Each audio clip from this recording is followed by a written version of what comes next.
She moved in after her divorce, then stole my name, my work, and my entire identity. When I tried to escape, she got herself committed under my name. And that wasn't even her endgame. I should have never opened my door to her that night. Not because I didn't love her. Marcy was my best friend since college. We'd survived heartbreaks, bad professors, 3 a.m. Taco Bell runs, and even a brief attempt at a podcast together. But the night she showed up at my apartment soaked from the rain, mascara streaked down her face, clutching a duffel bag like it was all she had left in the world. I didn't see a warning sign. I saw a friend in need. And I let her in. My name's Erin. I'm 30, work as a freelance graphic designer, and live in a 2-bedroom apartment in Chicago. It's not huge, but it's mine. I had just gotten out of a long relationship the year before and was finally rebuilding my routine, working with a few good clients and focusing on myself. Marcy, on the other hand, had just ended a nightmare of a marriage. Her husband, Nate, cheated on her with some barista he barely knew, and she'd caught him red-handed through his synced Apple Watch. I remember sitting with her in her car as she sobbed uncontrollably. It was ugly, messy, real. So when she said she had nowhere to go, I didn't even hesitate. Stay as long as you need, I told her. Just help with groceries after the first month, cool? She nodded, said thank you 100 times, hugged me like I'd saved her life. If only I had known what I was inviting into my home. At first, it was nice.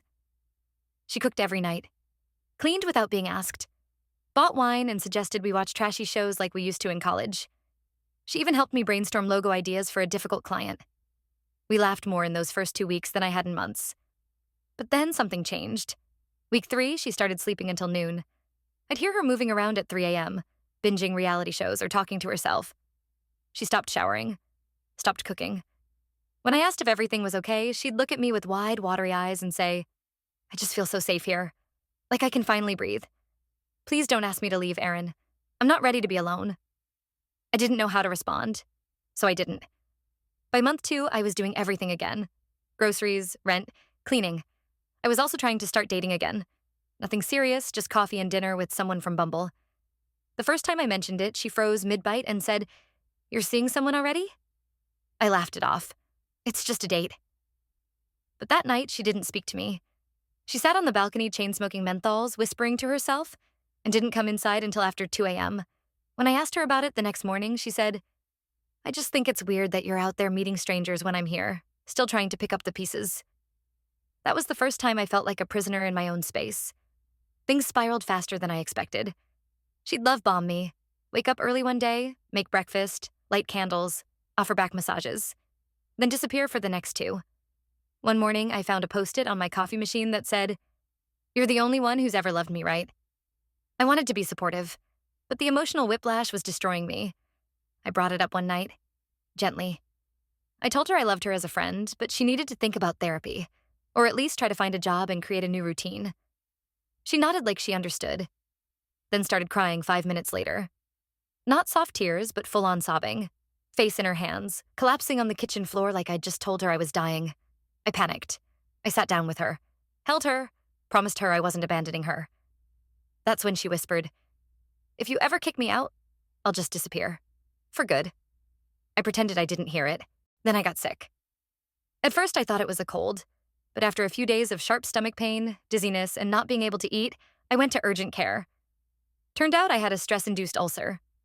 Doctor told me I needed bed rest, bland food, and minimal stress. I laughed. Right, no stress. Marcy insisted on taking care of me, and she did, at first.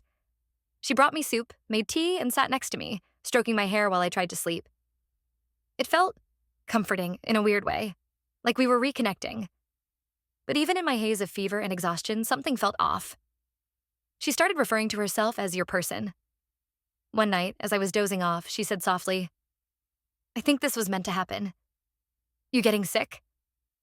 It brought us closer. That night, I pretended to be asleep while she ran her fingers through my hair for over an hour. When I finally recovered enough to function, I knew what I had to do. I sat her down and told her I needed to end our living arrangement. I'd give her 2 months to find a place, help with the deposit if needed. But after that, I was moving on. I needed space, independence, peace.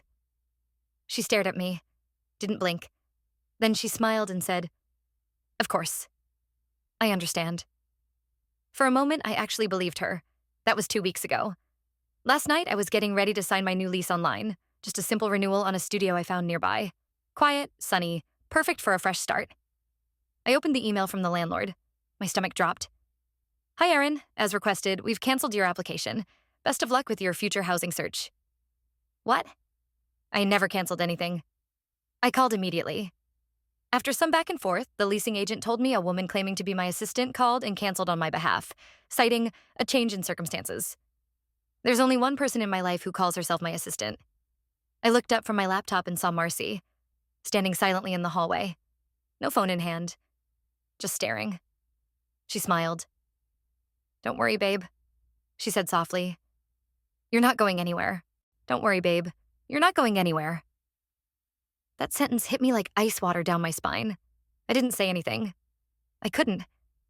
I just stared at Marcy, standing in the dim hallway like some kind of shadow with a smile plastered across her face like it was glued there. I blinked. Marcy? I finally managed. What did you do? She tilted her head like a curious child. You said you were thinking of leaving, but you're not in the right place for that. You've been stressed. You're vulnerable. I'm just protecting you from making a rash decision. I felt like I was about to throw up. That's when I noticed her phone, resting on the counter beside my coffee mug, still unlocked.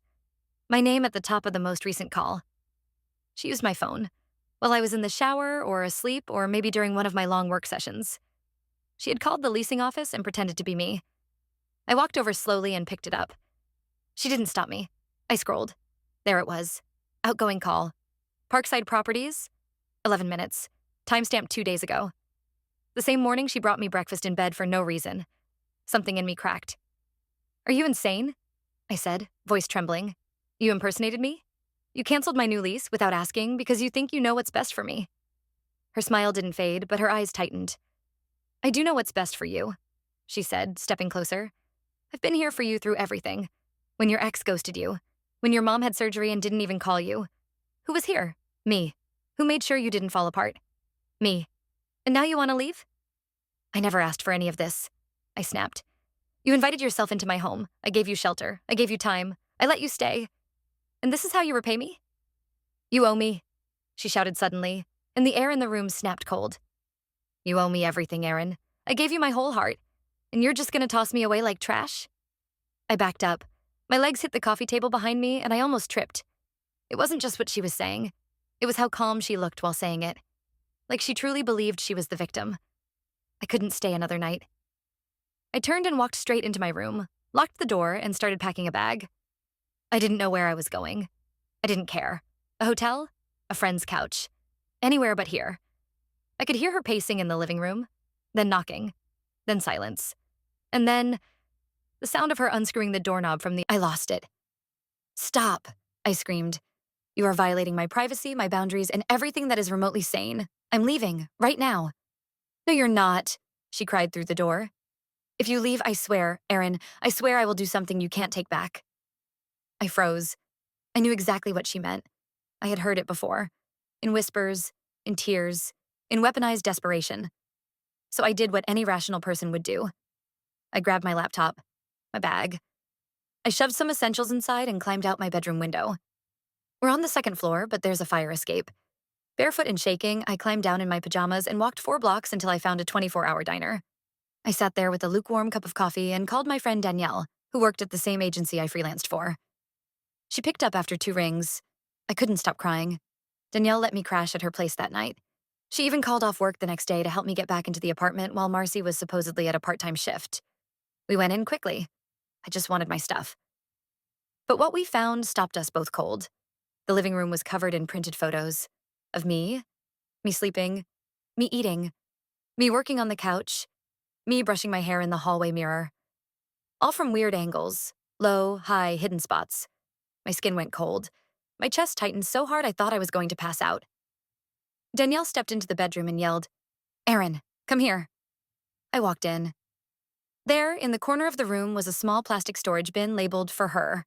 Inside were used tissues, bits of my hair. One of my sports bras I thought I had misplaced. A spoon. A freaking spoon. And at the bottom, a USB drive. I looked at Danielle. She looked back at me, horrified. We took it. We took everything we could carry, dumped it in Danielle's car, and left. We didn't even lock the door. Later that night, we plugged the USB into her laptop. It was worse than I thought. Dozens of video clips, all from a tiny hidden camera in the vent above the living room. I didn't even know it had a cover loose. And it had clearly been filming for weeks, maybe longer. There were recordings of me changing clothes, me dancing while cleaning, me crying alone at night on the couch. She hadn't just been watching. She had been collecting.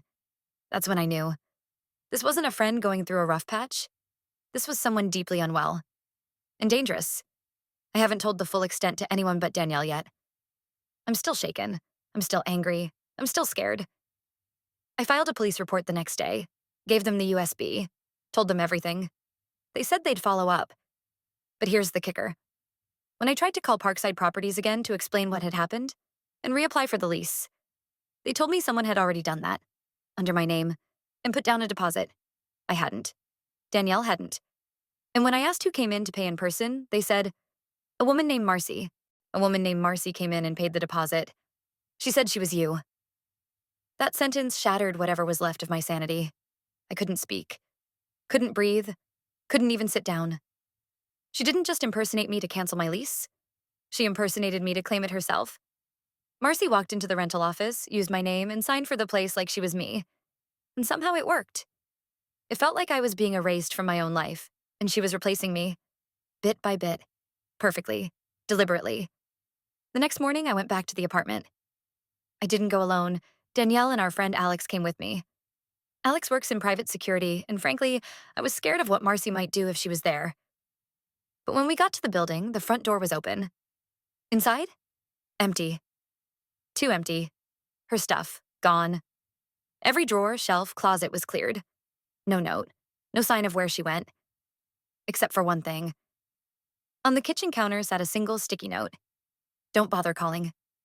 I know you hate me now, but I'll always love you. It felt like a goodbye, but not the kind that made me feel safe. More like a threat wrapped in a whisper. I went into my old room and immediately noticed what was missing. My external hard drive, the one with all my graphic design files, logos, clients, contracts, 3 years worth of creative work, gone. I hung up the call, hands trembling. Danielle, my friend who'd taken me in, stood across from me with wide eyes. You okay? She asked cautiously. I shook my head. She's not just obsessed. She's trying to be me. That night, we didn't sleep. We went back through the footage on the USB I'd copied before handing the original to the police. It was even worse than I remembered. Clips of me sleeping, changing, crying, working. Clips that had no reason to exist, unless someone was studying me. We paused on one clip where I was sitting on the couch, drawing on my iPad. Marcy was in the background, silent, standing in the hallway, watching. I nearly vomited. I called the police again. They said they were reviewing evidence and would be in touch. That was it. No urgency, no protection, just waiting. And meanwhile, I was stuck watching my life unravel like a bad movie I couldn't stop. I reported the theft to the police. Again. They made another note, promised another follow-up. That afternoon, things got worse. Way worse. I got an email from an old client asking if I was taking on freelance work again. He linked me to a Behance portfolio that looked vaguely familiar. When I clicked the link, my heart stopped.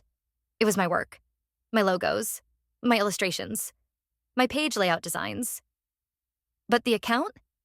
The account name was Aaron Visuals, and the profile picture was Marcy. I scrolled through everything in shock. She didn't just upload my designs, she watermarked them with my name and listed herself as the contact.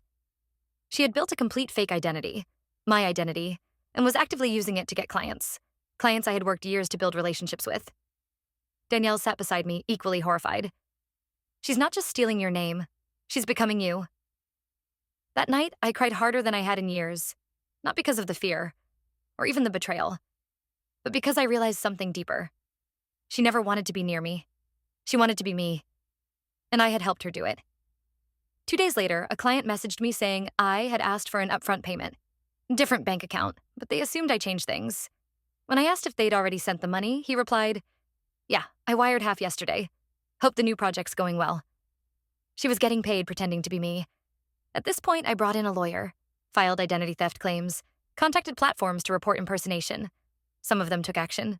Some didn't. But then came the twist that made my blood freeze. Danielle walked into the room, pale, holding her phone. "Erin," she whispered, "you need to see this." She handed me her phone. On the screen was a still image from a surveillance camera at a cafe near the downtown law office I'd recently visited. The image was grainy, but clear enough. It was Marcy, standing outside the cafe, staring through the window, watching me, waiting. But she wasn't alone. There was someone standing next to her, talking to her. I squinted, zoomed in, and then I dropped the phone. It was my ex, the man who ghosted me a year ago. Disappeared without explanation. Never returned my texts. Never blocked me. Just vanished. And now, he was standing next to her, laughing. I didn't cry when I saw his face. I didn't scream.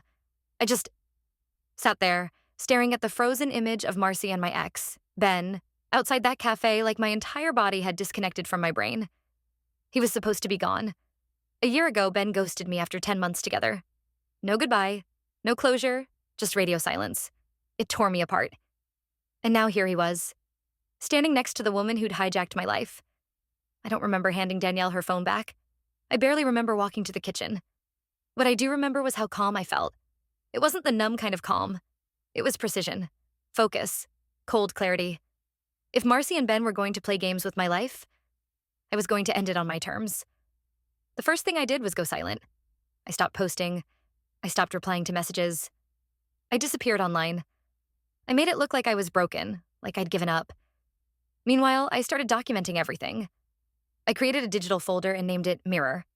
Inside it, I kept screenshots of every fake portfolio Marcy posted, every email thread clients forwarded to me, and every legal document tied to the impersonation case. I filed a detailed report with my lawyer and finally got the police to take a statement, this time with digital forensics attached. But the most important thing? I set a trap. One of my former clients, a close contact I could trust, agreed to help. We created a fake freelance project request, a high-paying branding package under a tech startup name, one that Erin would never be able to resist. Sure enough, within 2 days, Marcy responded using my name and the email she'd stolen. Her response was eager, too eager. She asked for $3,000 up front and included her banking info. We traced the account number to a debit account tied to a name she'd used in a background check years ago. Marcelin Devereaux. Her legal name? Boom. We had bank fraud, impersonation, and wire fraud all on record. I handed it all to my lawyer. But I wasn't done. This wasn't just about justice anymore. This was about truth. And I needed Ben to talk. I reached out to him. From a burner number. I kept it casual, like I was someone curious about hiring him for freelance photography. That's what he did, last I knew.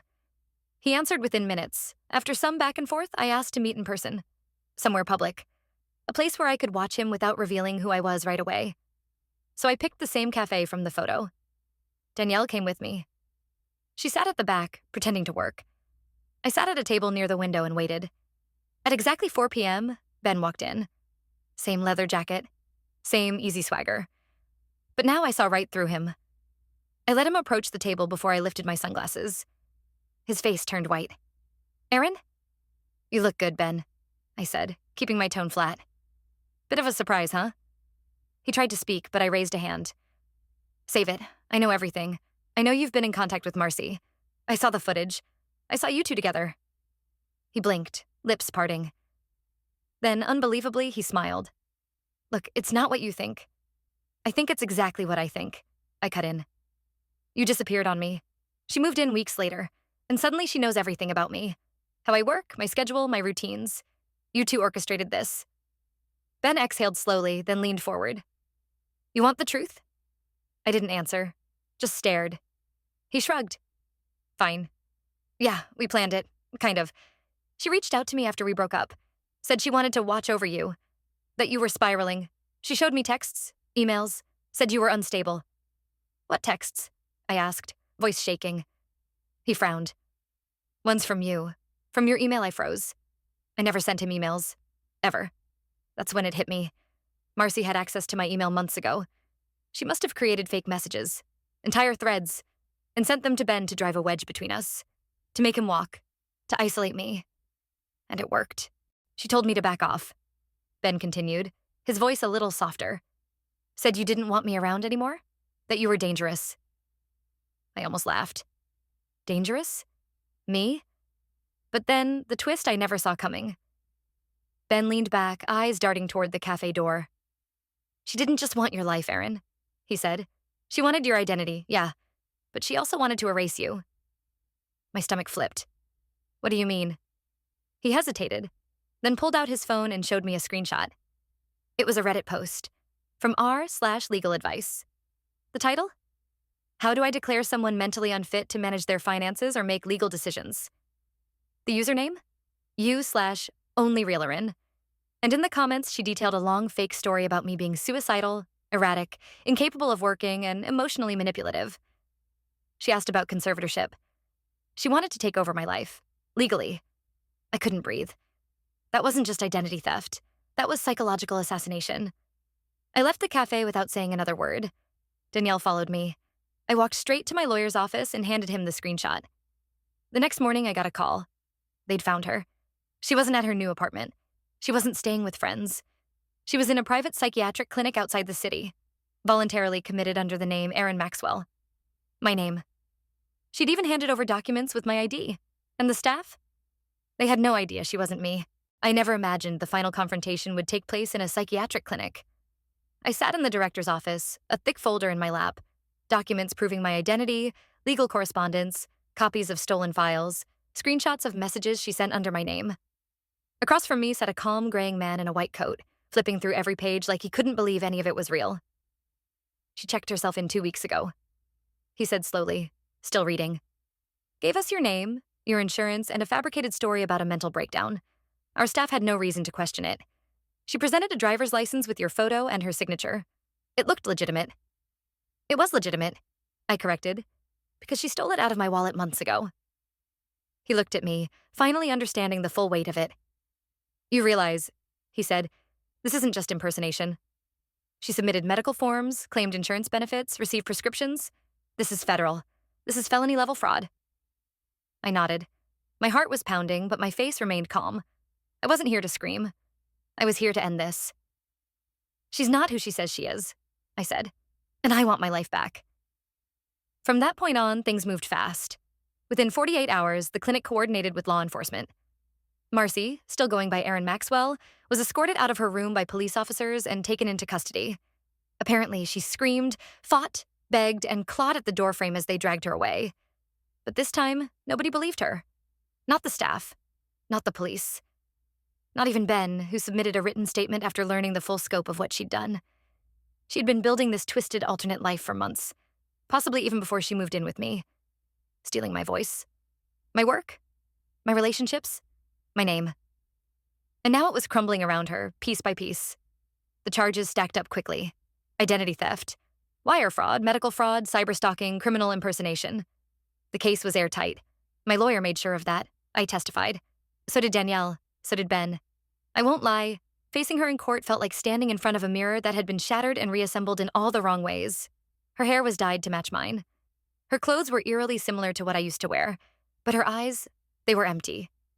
When the judge asked if she had anything to say before sentencing, she stood up and said, "I just wanted to be loved the way Erin was loved." Silence. Then the judge said, "That's not love. That's obsession. And it ends today." She was sentenced to 8 years in prison, with mandatory psychiatric treatment. It's been 6 months since the trial ended. I've moved to a new city, new apartment, new clients.